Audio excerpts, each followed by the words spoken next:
everyone. Hi. First of all, thank you for coming to the encampment. I'm so honored to be here. This is quite remarkable, and as I said in the hall, it's like some of our wildest dreams to see so many students really sacrifice a lot, put their bodies on the line, brave the cold, and do all of this for Gaza. And again, I am so honored to have the opportunity to speak to you. I don't have anything to say that you have not already heard before, that you probably have not already thought about yourself. But I think one thing that was helpful to me when I was organizing is to remember not to be distracted. It's important for you to remember that you will be smeared, that you will be maligned, that you'll be dragged by the hair, you'll be beaten sometimes, you might even be arrested, you might be banned, you might lose your ability to continue your degree, you might be maligned by even family members, by people you hold dear. But you have to remember that throughout history, those who have stood on the right side of history have not been met with applause, have not been met with red carpets, have not been met with warmth. In fact, they have been persecuted and prosecuted, and they've been shunned and isolated. And this is exactly what's happening. I know that the very institutions that repress you today are going to celebrate you in the years to come. And if that's any consolation, you need to remind yourself of this. It's also very important to remember that this moment that you have created, that is so unprecedented, is not just about solidarity with Palestine, but it's about you and about your communities and about the marginalized among you. Because those soldiers and police officers that brutalize you here have probably been trained by Israeli police officers in Tel Aviv. Because the same weapons manufacturers that kill us over there do it here as well, and do it to people all over the global south. Our struggles are so deeply interconnected. So it's very important to move beyond the symbolism of just solidarity and engage in this very critically in order to achieve a student movement that is absolutely remarkable, not just with regards to Palestine, but with regards to race and sexuality and all of the other things I'm forgetting because I didn't write anything.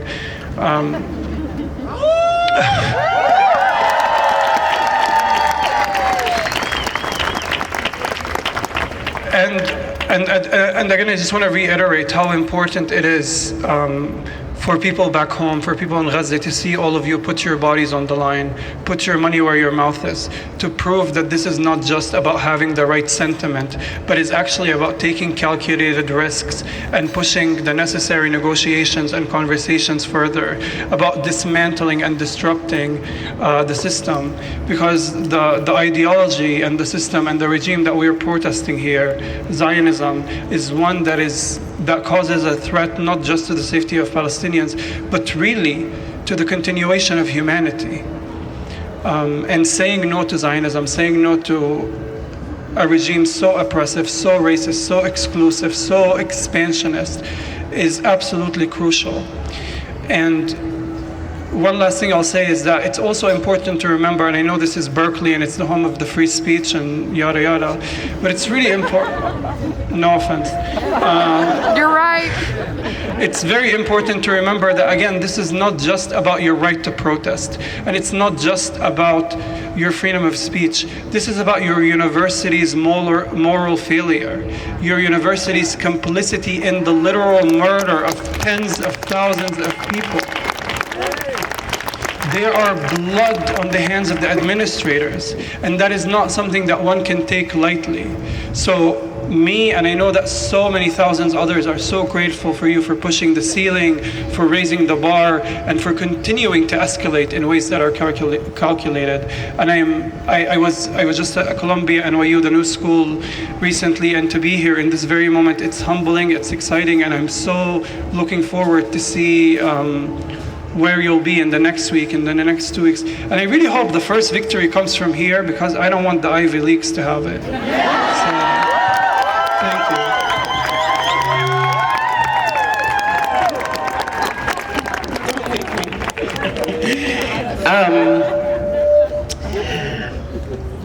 June Jordan would be proud.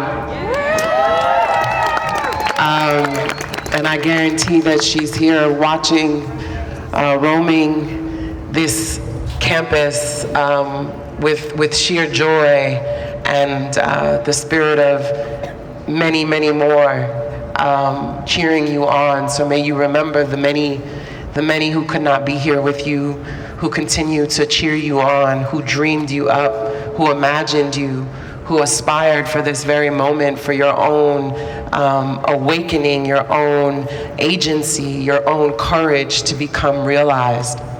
I'm gonna share a few notes today. I had the privilege to just have a conversation together, Mohammed and I wanna thank you guys for having the foresight, for having the conviction, for having students who are really committed to organizing and programming and disrupting the institutions that you're a part of, that you have invested in, that you have paid your sweat, your parents' sweat, your tears, hard work, and struggle to be here for, you know? So give it up for yourselves, for even beyond this moment. So we got to share some new work, and everything I'm sharing is just stuff that's scrambling, so here we go. I don't know about you, but in the wee hours of midnight, by myself, I'm pondering, dreaming, imagining, envisioning, and there is no one there to tell me right from wrong. All I have is my very me, the very core of is, was, will be. Everything seems rather staged now. Even protest. What is a protest to a people with no morale, no heart? Of course, I believe in the power of the people who say enough is enough, but when is it truly enough? You will know. There will be no words, no podcasts, no cell phones, no Wi-Fi, no people around to comfort you. They may try to make a victor of visibility, vindication, maybe a few or more ponies of pain to portray to the races. It is a truth you must bear and hold sacred from the great convictions you've held proudly. But let the monster be a monster. Let the monster be the monster it is so bent on becoming. You have nothing to teach it that its actions have not already revealed. What is it to be a revolutionary if you know nothing of taking in a brother who is not your brother, a mother who is not your mother, a father who is not your father, children, a whole world that is not yours, and to treat each one as if your very childhood, a kind of kin? What is it to move away for a life you did not envision, to carve of it what beauty there is to create, to grieve for those who do not know your grief, to extend what is not extended, to show up when no one remembers your name, your sweat, your sadness, your lonely, your loss, the rooms you don't even know you were never invited to? What is it to be a revolutionary? We send you off with strength, with encouragement, with pride, with joy. You, young students organizing across this country, this globe, playing a pivotal role at this juncture of our social movements, organized students across college campuses has historically been the biggest threat to establishment agendas. When this specific sector of society recognizes its power and comes together for unified resistance to corporate colonial manipulation, we find ourselves at the very threshold of mass cultural shifts and transformative change. As my brother Mohammed el-Kurd said, let this not be about identity politics, let this not be solely about Palestine, but let us remember the housing crisis, the education crisis, the healthcare crisis. All of these have led us to this moment. The reason this becomes so is because revolution starts with the mind, with the heart. When you can shift how people think about one another and feel for one another, you've cultivated space for empathic discourse and revolutionary ideas to take hold with action. When the students put their bodies on the lines, this is fundamental to who you will become and the sorts of leaders, artists, politicians, philosophers who come out of this moment. It will be crucial to what is ahead, what is yet to be seen, the how, the when, the what, the will of it. College students, you, the students, you, the students, you, the students, you are not the future, you are the very now. And I don't need to tell you what you already know, what you've already seen and heard so many times before. The children, the mass graves, the pregnancy, the mothers, the no running water, the starvation. I'm not here to bedazzle you with war, to caress the truth with skill and technique. The metaphor is literal. I want to invite you to the unseen, to the unimagined, to the invisible. I want to invite you to the smell of revolution, the unseen, the invisible. Let us get free. Thank you guys so much.